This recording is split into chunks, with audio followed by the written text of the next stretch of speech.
جاوید نامے کی یہ 17ویں نظم ہے فلک زہرا۔ اس نظم میں علامہ اقبال ذکر کرتے ہیں کہ جیسے سورج کی روشنی اور ہمارے درمیان فاصلہ ہے، اگر یہ فاصلہ نہ ہوتا تو ہم لوگ سب جل جاتے۔ پھر اس کو کمپیئر کرتے ہیں ہماری روحوں سے کہ اگر ہماری روح اور اللہ تعالیٰ جلوہ ایزدی کے درمیان پردے نہ ہوں تو ہم اس کی تاب نہیں لا سکتے۔ اقبال کہتے ہیں کہ ہمیں اپنے نفس کو پاک کرنا چاہیے، جس طریقے سے حضرت ابراہیم علیہ السلام نے کیا۔ اپنے متعلق بتاتے ہیں کہ میں جو ہوں وہ اپنے دوستوں سے اور عام لوگوں سے الگ ہوں، اور میں ایک جنگ لڑ رہا ہوں، اور یہ جنگ جو ہے یہ میرے اندر جاری ہے اور کوئی اس کو سمجھنے والا نہیں ہے، اور میں اپنے جو ملت کے لوگ ہیں انہیں ساحل تک پہنچانے کی کوشش کر رہا ہوں۔ کہتے ہیں کہ ان کے سینے میں ایسا دل ہے جو کہ ہر وقت ذوق نظر میں لگا رہتا ہے، اور وہ ہر وقت سفر میں رہتے ہیں، ہر وقت نئی نئی چیزیں سیکھنے میں رہتے ہیں، انہیں منزل نہیں چاہیے۔ اور پھر اس جگہ پہ ان کو مختلف قسم کے بت نظر آئیں گے، اور پھر پرانے زمانے کے بت اور آج کے بتوں کا ذکر کیا ہے کہ آج کے جو بت ہیں ان کو کوئی توڑنے والا نہیں ہے، یعنی لوگ مادیت کی طرف زیادہ انوالو ہو گئے۔ نور خورشید درخشاں اور ہمارا یہ جہاں، 100 فضائیں تہ بتہ حائل ہیں ان کے درمیان، سامنے اپنی نگاہ کے جو ہزاروں پردے ہیں، آتشین جلوے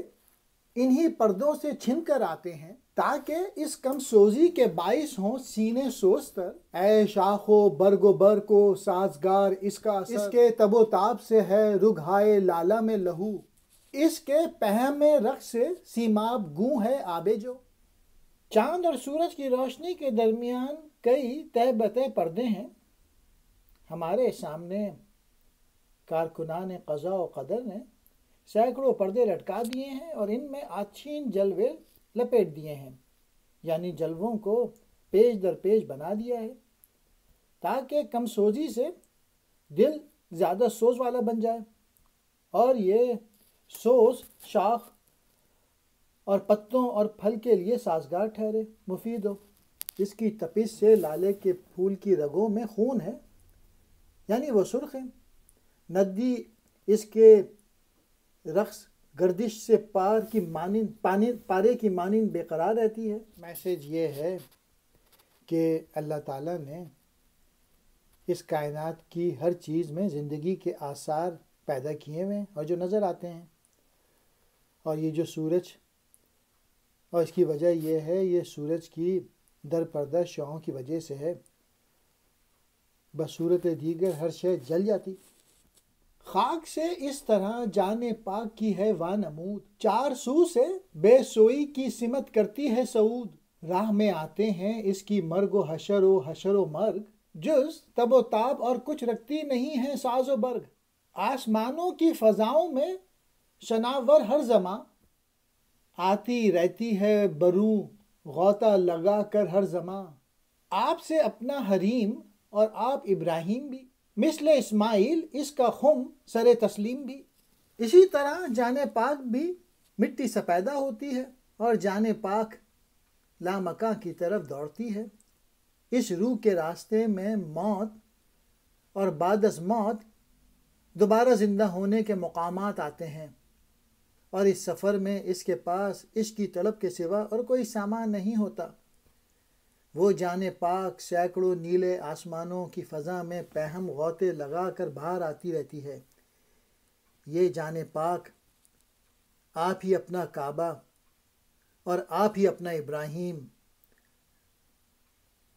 پچھلے شعروں میں علامہ اقبال نے سورج کی شعاؤں کا ذکر کیا تھا کہ وہ بہت پردوں سے گزر کے آتی ہے، اسی طرح روح بھی ہماری زمین یعنی جسم میں پیدا ہوتی ہے، سو اگر روح اور جلوہ ایزدی کے درمیان پردے نہ ہوں تو ہماری روح اس کی تاب نہیں لا سکے گی۔ جس طرح بیج نشو و نما پا کر زمین سے باہر آتا ہے، کچھ اسی طرح روح جسم میں نشو و نما پاتی ہے، اس کی صلاحیتوں سے آگاہی کے لیے مجاہدہ اور ریاضت کی کئی منزلوں سے گزرنا پڑتا ہے۔ پھر آخری شعر کے اندر حضرت ابراہیم اور حضرت اسماعیل کی مثال سے یہ بتانے کی کوشش کی علامہ اقبال نے کہ جس طریقے سے حضرت ابراہیم نے کعبے کے بت گرائے تھے، کعبہ تعمیر کیا تھا اور اپنے فرزند اسماعیل کی قربانی اپنی اللہ تعالیٰ کے حضور پیش کی تھی، اسی طریقے سے جو جان پاک ہے وہ جذبہ عشق سے سرشار ہونے کی وجہ سے اپنی باطنی کعبہ تعمیر کرتی ہے اور اپنے نفس امارہ پر اسی طرح چھری چلا دیتی ہے جس طرح حضرت ابراہیم نے حضرت اسماعیل پہ چلائی تھی۔ یوں وہ اپنا نفس بتوں یعنی مادی فوائد وغیرہ سے پاک کر لیتی ہے اور اسے اللہ تعالیٰ کی رضا کا حامل بنا دیتی ہے۔ سوئے بے سوئی یعنی لامکاں کی طرف، ساز و برگ، ساز و سما، سامنے اس کے ہیں 9 افلاق خیبر کی طرح، فتح کرتی اپنی ضربت سے ہے حیدر کی طرح، یہ ستیزہ و مبدم ہوشیار کرتی ہے اسے، محکم و پاکیزہ و سیار کرتی ہے اسے، اس کی پروازیں فضائے نور میں ہیں دور دور، اس کے پنجے کی پکڑ میں آتے ہیں جبرائیل و حور، اس کو مازاق البصر سے اپنا ملتا ہے نصیب اور بنتی ہے مقام ابدہ کی وہ رقیب۔ اس کے سامنے یہ 9 آسمان 9 خیبر ہیں، اس کا وار حیدر کے مقام سے ہے، ہر لمحے کی جنگ یا کشمکش اسے پاک کر دیتی ہے اور اسے مضبوط بنا دیتی ہے، وہ نور کی وسعتوں میں پرواز کرتی ہے، اس کا پنجہ جبرائیل اور حور کو اپنی گرفت میں لینے والا بن جاتا ہے، یہاں تک کہ وہ مازاق البصر سے حصہ پا لیتی ہے اور ابدہ کے مقام کی نگراں یا ہمسفر بن جاتی ہے۔ جناب رسول اکرم صلی اللہ علیہ وآلہ وسلم کی معراج کی طرف اشارہ ہے۔ آخری شعر کا میسیج یہ ہے کہ جب جان پاک خود کو حضور صلی اللہ علیہ وآلہ وسلم کے رنگ میں رنگ لیتی ہے تو اسے ابدہ کا مقام حاصل ہو جاتا ہے۔ ابدہ اس خدا کا بندہ، مازاق البصر یعنی نہ تو آپ صلی اللہ علیہ وآلہ وسلم کی نگاہ میں کجی پیدا ہوئی اور نہ حد سے آگے بڑھی۔ سورۃ النجم کی آیت کی طرف اشارہ ہے۔ میں نہیں اپنے مقام و مرتبہ سے آشنا، لیکن اتنا جانتا ہوں یہ ہے یاروں سے جدا، میرے اندر مارکے برپا ہیں بے خیل و سپاہ، اس کا محرم ہے وہی جو آپ رکھتا ہے نگاہ، لوگ ناواقف ہیں یہ کیسی ہے رزم کفر و دین، میری جان دنیا میں تنہا جیسے زین العابدین، میں نہیں جانتا کہ میرا مقام کہاں ہے، اتنا جانتا ہوں کہ دوستوں اور عام لوگوں سے جدا ہے، میرے اندر فوج اور لشکر کے بغیر جنگ جاری رہتی ہے، اسے وہی دیکھ سکتا ہے جو میری طرح صاحب نگاہ ہو، لوگ کفر و دین کے درمیان اس جنگ سے بے خبر ہیں، میری جان زین العابدین کی طرح تنہا ہے۔ یعنی علامہ اقبال کو افسوس ہے کہ ان کا ساتھ دینے والا کوئی نہیں ہے، وہ اکیلے ہی لڑ رہے ہیں، ملت کے لوگوں کو فکر نہیں ہے، وہ مذہب سے دور ہو گئے اور وہ اکیلے جو ہے اپنی ملت کو اٹھانے کے لیے شعر لکھ رہے ہیں۔ زین العابدین حضرت امام حسین کا وہ بیٹا جو کربلا میں بچ گیا تھا۔ کون ہے وہ جادہ و منزل سے جو آگاہ ہے، تیرگی میں ایک نوا میری چرغ راہ ہے، غرق کے دریا سب ہوئے ہیں تفلک و برنا و پیر، جان کو ساحل پر بچا کر لایا ایک مرد فقیر، فاش اسرار جہاں بے کرا کرتا ہوں میں، ہجر میں نالے کنا ہوں وصل سے ڈرتا ہوں میں، وصل اگر شوق سفر کا خاتمہ ہے الحذر،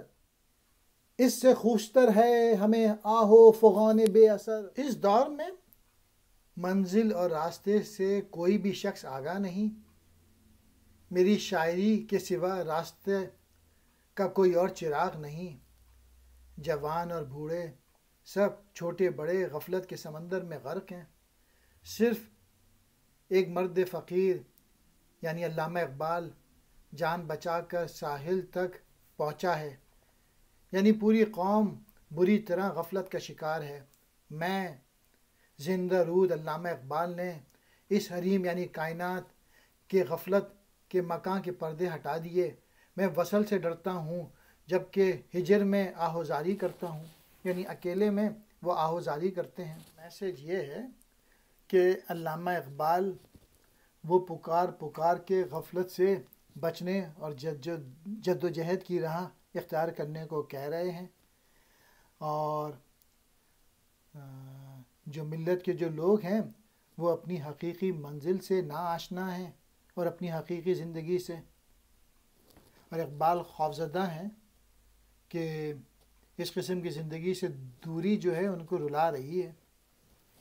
تفلک کہتے ہیں چھوٹا بچہ، برنا کہتے ہیں جوان کو، پیر کہتے ہیں بوڑھا۔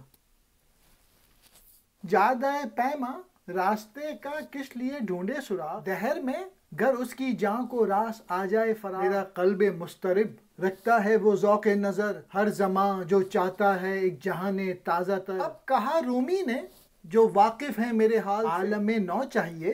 لے دیکھ اپنے سامنے، عشق شاطر ہے اور اس کے ہاتھ میں مہرے ہیں ہم، یہ سواد زہرا ہے اب جس جگہ آئے ہیں ہم،